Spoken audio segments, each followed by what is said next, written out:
kuna zile services za hizo nani hizo course zenyewe, wakati mwingine zinakuwa na hitilafu, si ndio?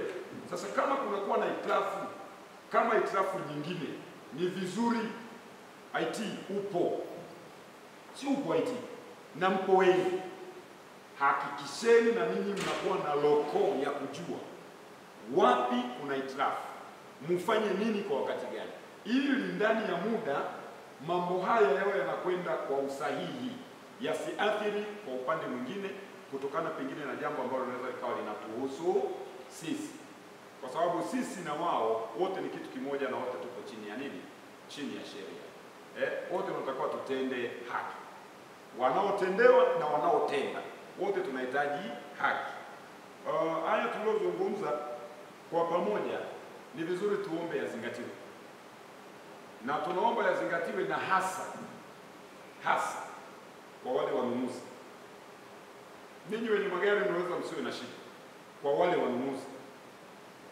wanunuzi wana tabia ya kujipachika. Huyo anasema nimekuja namsaidia mjomba, sijui shangazi, kitu ambacho hakina uhalisia. Ana mtaji wake na mwenzake ana mtaji wake, na ndio maana ukiangalia chata kwenye yale mavifungashio yako tofauti kabisa, yanajulisha huyu ni John na huyu ni Abdalla. Sasa wapi na wapi? Waaminifu, watu wabebe, wavae uzalendo. Tupo tunayafanya haya kwa ajili ya walejee wananchi ambao wametupa imani, ridhaa ya kuongoza. Sasa kama uzalendo ukikosekana, na maana kikakosekana cha kukusanywa, mwisho wa siku hakuna matokeo ambayo watayapata hawa ambao wanatutegemea na kutuamini kwamba sisi tumekuja huku kwa ajili ya kuwawakilisha wao. Baada ya kuyasema haya, mimi niwatakie kila laheri. Nawatakia kila laheri kabisa, na hiyo heri iwe yenye ufanisi. Haya mengine haya, hebu tuwe ni wale ambao ni watu wa kutumia hekima zaidi. Sitarajii kama tena gari zinaweza kukatokea ushawishi, magari yatasongamana pale, yaani kwa sababu ya mtu wengine tuwatake wapite, lakini sio hata ambao hawamo kwenye mgogoro na wao waingie kwenye mkumbo wa mgomo. Sasa unaweka mgomo ili iwe nini? Yaani ukiweka mgomo ili iwe nini? Alafu unaweka mgomo wewe wala hata usiki kwenye tatizo. Unaweka mgomo ili iwe nini? Hata kama ni urafiki, hata kama ni ujamaa, haiwi hivyo. Kwa hata ninyi viongozi tuwaombe sasa, navyoelezana kwenye vikao, aliyepata tatizo ni jumbe. Sasa kama ni jumbe, awe jumbe huyu, utatuzi uendelee kutafutwa kwa jumbe, lakini kwa hawa wengine wasihusike, kwa sababu vinginevyo tutaona sasa na ninyi ni kama pia tunataka tu kutangaza kitu kingine cha misuguano isiyo na sababu. Tunaanza kuumiza rasilimali za umma. Kwa mfano, tunamhitaji mkuu wa wilaya aje ili atatue, taarifa zinafika mpaka kwa mkuu wa mkoa, si taarifa zinakwenda mpaka kwa kiongozi mkuu wa nchi. Tatizo dogo la jumbe ambalo linatatulika tu, wengine wamefuata mkumbo ili iwe nini? Kuonyesha barabara haitumiki kwa mtu mmoja.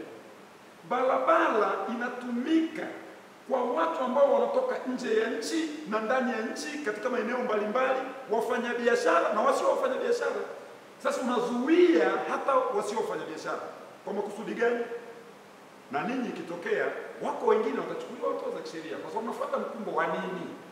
Maka sasa wewe unasimama kuna nini unachohitaji hapo?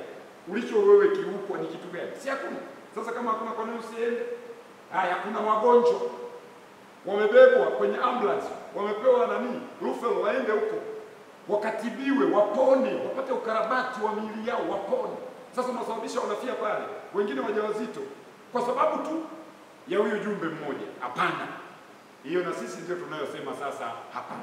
Msifanye hivyo, katusaidieni. Waambieni ile migomo isiyo na tija waache. Ushabiki usio na maana, utafikiri mpira wa miguu.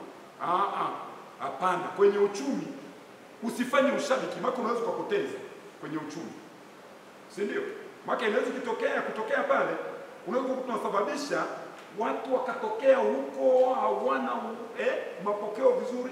Ikitokea kutokea wewe mwenyewe shingo hakuna. Sasa nini zaidi? Halafu wala hata hahusiki. Kwa mimi ninadhani tusaidieni, isaidieni serikali, kwa sababu na ninyi ni serikali, na ninyi ni serikali, sina ninyi ni viongozi hapa. Sasa kama kuna viongozi, wewe kiongozi mwambie, hebu basi ondokeni hapa, hata wewe hawakusikii. Maka kuna wakati ule tulishauriana sana, kwa sababu tunataka mpaka tuone mkuu anakuja hapa.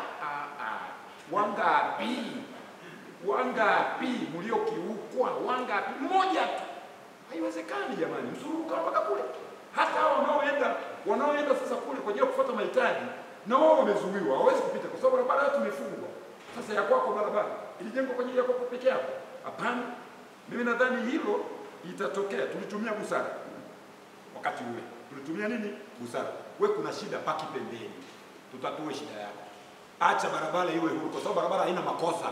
Mwenye makosa si ni mtu ambaye ndio tunasema tunamsimamia sisi, mtu chini ya sheria, si ndio? Na yeye hicho kilichobainika, si ndio? Paki pembeni, acha uhuru uendelee kutumika kwenye ile barabara. Maana ile inatoa huruma kwa watu. Kwa hiyo kama itatokea kitendo hicho, na sisi kwenye baraza tutamwambia mkuu wa wilaya na viongozi wengine tutawaambia, kama itatokea kitendo hicho, tutasema tulikaa na viongozi wa wamiliki wa vyombo vya moto kwamba kufunga barabara ni mwiko, ni kosa, unajeruhi wengine wasio na hatia, kwa sababu uliyebainika kuwa na hatia ni mmoja. Sasa kama ni mmoja, basi mje ninyi viongozi na huyo mmoja na viongozi wa upande wa pili, ili tukae, tuchakate, tutatue, aendelee na safari, lakini sio kufunga huduma.